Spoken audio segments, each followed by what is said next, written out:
ओम शांति। 2 जून 2026 के ईश्वरीय महावाक्य। पहले सुनते हैं मुरली के मुख्य पॉइंट्स। बाबा ने कहा, संगम पर बाप आए हैं तुम्हारा ज्ञान श्रृंगार कराने। यह है सतो प्रधान श्रृंगार, जिससे तुम 21 जन्मों के लिए स्वर्ग की परी बन जाएंगे। तुम्हें जरा भी तमो प्रधान जिस्मानी श्रृंगार नहीं करना। फैशन भी कशिश करता है। तुमको गोरा बनना है एक शिव बाबा से। फिर बाबा ने कहा, मेरा बनकर कभी पतित नहीं बनना। अगर मेरी मत पर चलेंगे तो तुमको पटरानी बनाऊंगा। इसमें बड़ी हिम्मत और महावीर पना चाहिए। अभी बाप द्वारा तुमको दैवी स्वराज्य का माखन मिल रहा है, तो विनाश के पहले बाप से पूरा वर्षा ले लो। कुंभकर्ण की नींद में सोए नहीं रहना। लास्ट में बाबा ने कहा, बच्चे गृहस्थ में रहते कभी तंग नहीं होना। घर बार की पूरी संभाल करनी है। भले धंधा धोरी करो, लेकिन गुप्त रूप से यात्रा पर रहो। किसी भी देहधारी में मोह की रग नहीं जानी चाहिए, नहीं तो फंस पड़ेंगे। कुछ भी होता है पर तुमको रोना नहीं है। आंसू आया तो समझो फेल हुए। अब सुनते हैं महावाक्यों को विस्तार से। मुरली का सार। मीठे बच्चे, तुम हो रूहानी पंडे। तुम्हें ग्रस्त व्यवहार संभालते हुए कमल फूल समान बन याद की यात्रा करनी और करानी है। प्रश्न, बाप बच्चों का कौन सा श्रृंगार करते हैं? किस श्रृंगार के लिए मना करते हैं? उत्तर, बाबा कहते, मीठे बच्चे, मैं तुम्हारा रूहानी श्रृंगार करने आया हूँ। तुम कभी भी जिस्मानी श्रृंगार नहीं करना। तुम बैगर हो। तुम्हें फैशन का शौक नहीं होना चाहिए। दुनिया बहुत खराब है, इसलिए जरा भी शरीर का फैशन नहीं करो। गीत। आखिर वह दिन आया आज। ओम शांति। बेहद का बाप बैठ बेहद के बच्चों को समझाते हैं। बेहद माना कोई हद नहीं। कितने ढेर बच्चे हैं। इतने बेशुमार बच्चों का एक ही बाप है, जिसको रचयिता कहा जाता है। वह हैं हद के बाबाएं। यह है बेहद के रूहों का बाप। वह है हद के जिस्मानी बाप। यह है बेहद के रूहों का एक ही बाप, जिसको भक्ति मार्ग में सब रूहें याद करती हैं। तुम बच्चे जानते हो, भक्ति मार्ग भी है, साथ साथ रावण राज्य भी है।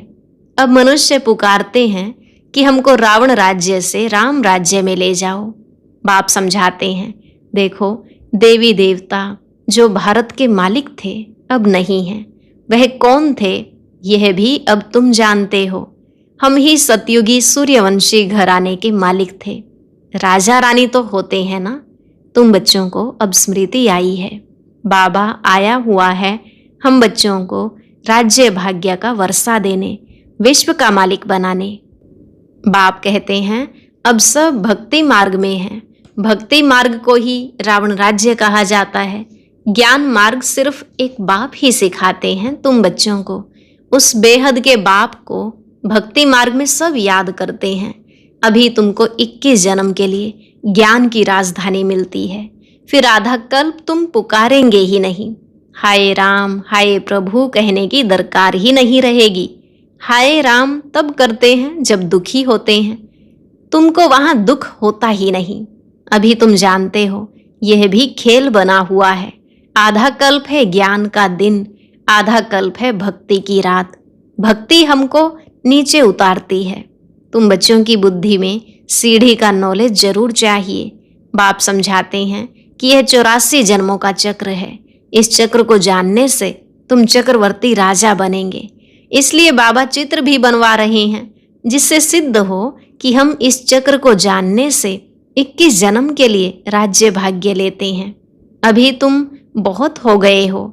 बड़ी रूहानी शक्ति सेना बनी है। तुम सब पंडे हो। बाबा भी पंडा है। उनको कहा जाता है गाइड। पंडा अक्षर शुभ है। यात्रा पर ले जाने वाले पंडे होते हैं।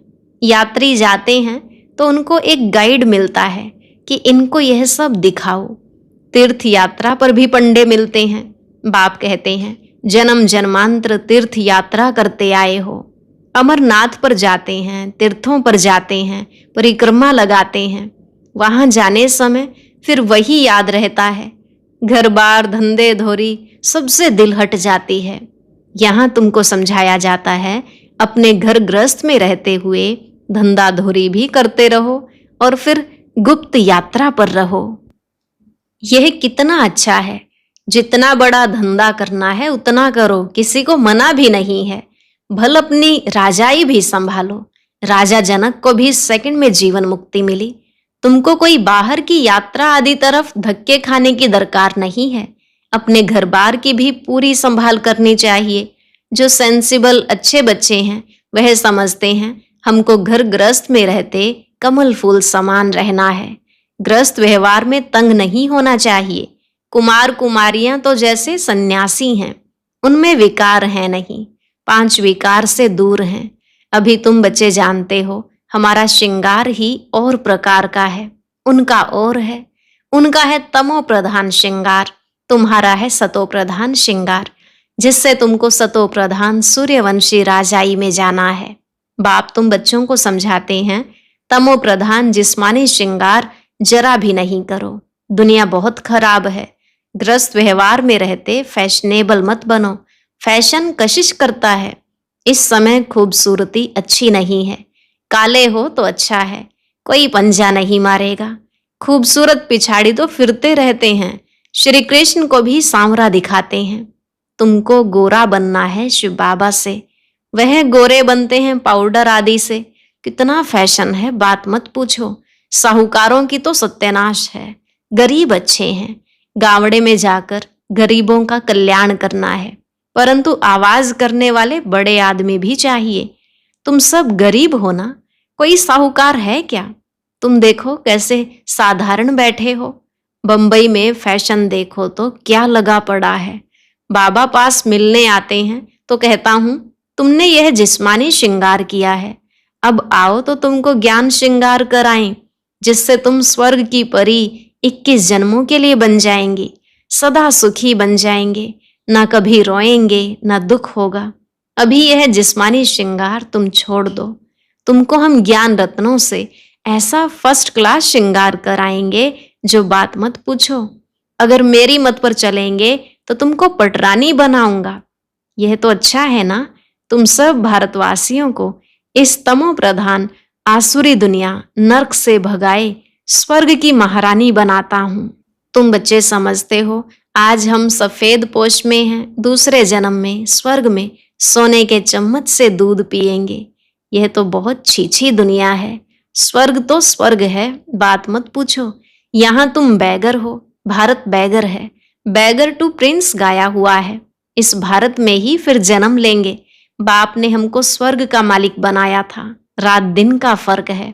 महान गरीब जिनको खाने के लिए कुछ नहीं होता है, उनको ही दान दिया जाता है। भारत ही महान गरीब है। बेचारों को यह पता भी नहीं है कि इस समय सब तमोप्रधान हैं। दिन प्रतिदिन सीढ़ी नीचे ही उतरते रहते हैं। अभी कोई सीढ़ी चढ़ नहीं सकते। 16 कला से 14 कला फिर 12 कला नीचे उतरते ही आते हैं। यह लक्ष्मी नारायण भी पहले 16 कला संपूर्ण थे, फिर 14 कला में उतरते हैं ना। यह भी अच्छी रीति याद करना है। सीढ़ी उतरते उतरते बिल्कुल ही पतित बने हैं, फिर स्वर्ग के मालिक कौन बनाए। यह वर्ल्ड की हिस्ट्री ज्योग्राफी रिपीट होती है। यह भी सब कहते हैं, परंतु अब कौन सी हिस्ट्री रिपीट होगी यह कोई नहीं जानते। शास्त्रों में तो लिख दिया सतयुग की आयु लाखों करोड़ों वर्ष है। पूछो सतयुग कब आएगा, कहेंगे अभी 40,000 वर्ष पड़े हैं। तुम सिद्ध कर बतलाते हो कल्प की आयु ही 5,000 वर्ष है।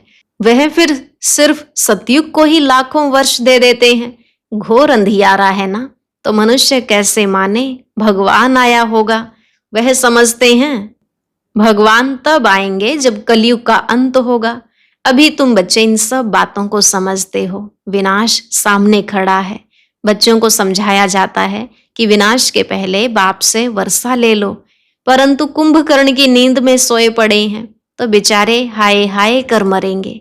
तुम्हारी जय जयकार हो जाएगी। विनाश में होती ही है हाय हाय।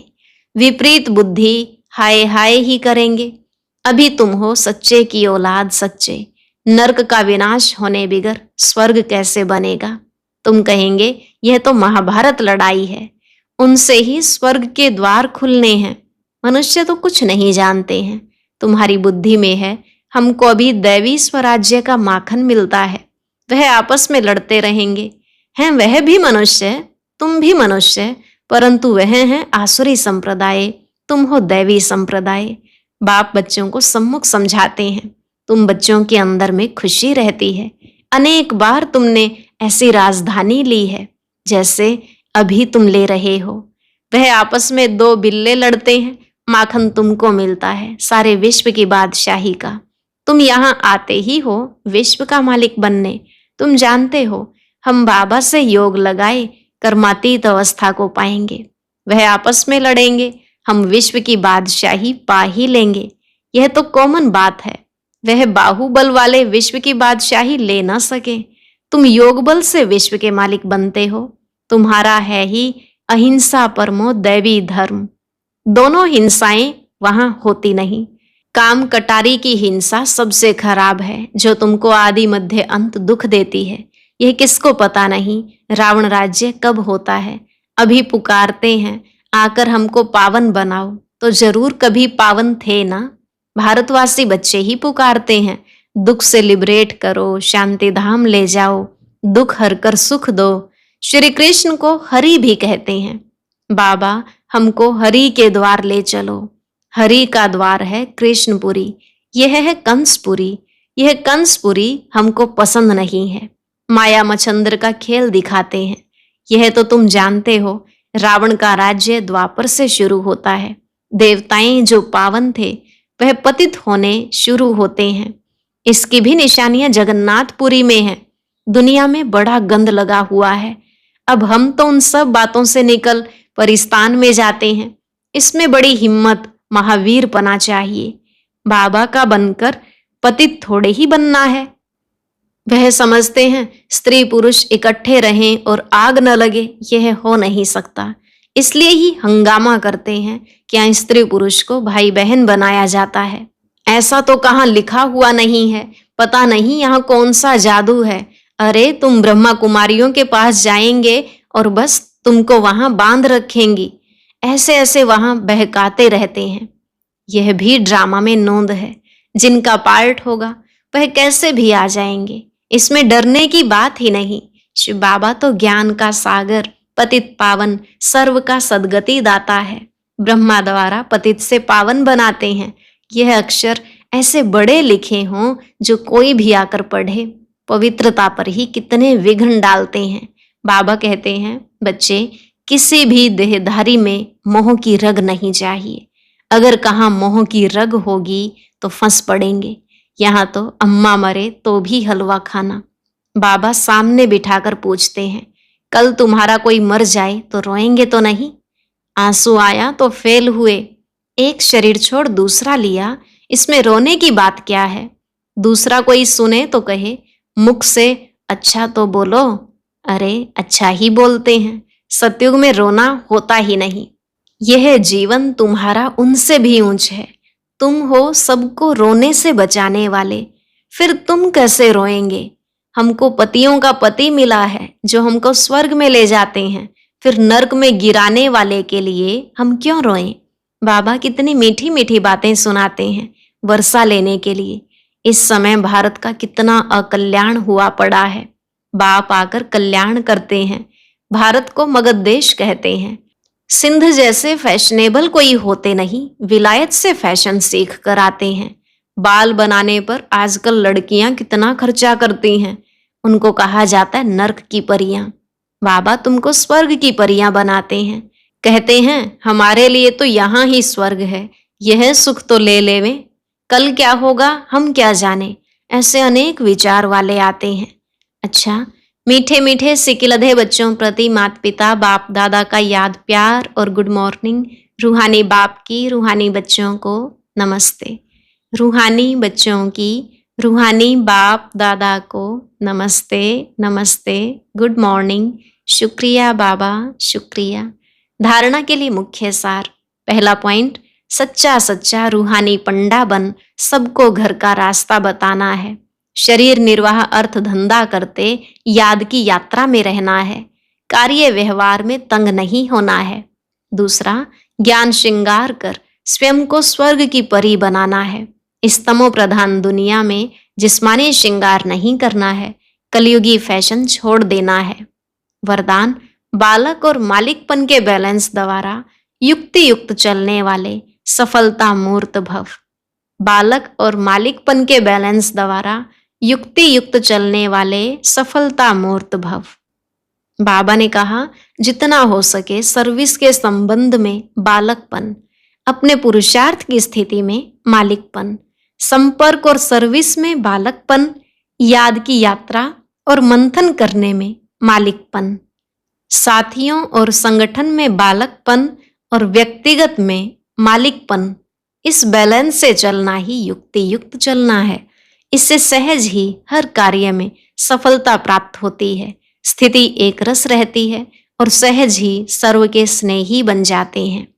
स्लोगन, सोचना और करना समान हो तब कहेंगे विल पावर वाली शक्तिशाली आत्मा।